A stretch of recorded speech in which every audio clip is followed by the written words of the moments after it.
Hi guys! Welcome again to my vlog! So guys, today is Saturday and Saturday is babysitting day. So kung makikita nyo, taga-alaga ko ng pamangkin ko for today's video. So tinuruan nga namin siya mag-billiards. Dahil wala siyang pasok today, mag-billiards siya maghapon hanggang gusto niya guys. At dahil ang mga bata ay punong-puno pa ng energy, guys, nag-gym pa siya.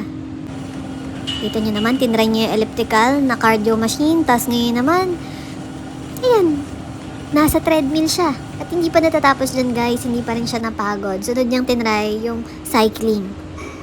So, kulang na lang lahat na ng machine dito sa gym ay itry niya. At hindi lang yun guys. Mukhang nagpapalaki pa ng muscle to guys. Tinry niya pa tong chest press ba to? Slowly. Na machine. At nagyaya pa siya sa studio guys. Paglalaroan niya daw yung bola doon sa loob ng studio. So ngayong araw din pala guys ay part 2 celebration ng birthday ng kuya ko. So may dadating kami mga bisita dito sa place namin para mag-celebrate ng kanyang birthday. So let's go, sunduin na natin mga bisita. So yan, yung mga relatives sa side ng asawa ng brother ko, dumating na sila. Nag-spend kami ng time doon sa multipurpose hall sa second floor ng aming place. Let's go guys, let's go! So yung kakainin lang pala namin nito guys ay mga piga-piga lang kasi you know, inuman session lang naman. So meron tayo ng fish balls and squid balls. Tapos meron din tayong mga nachos. Ano ko nagawa din. So kasi syempre more on games tayo guys. So meron kami dito billiards. At meron din, if I'm not mistaken, football. Table football.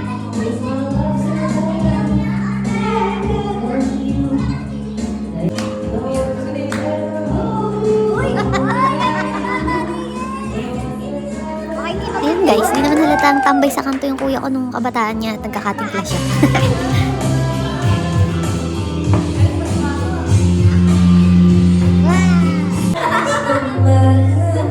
Pwede. Tuwang-tuwa yung kuya namin dito sa mic na gamit niya kasi para daw mga pang-professionals. Isang putaw na din kami lahat guys. So happy birthday ulit sa aking kuyang poging mabait, lahat ng magagandang character guys.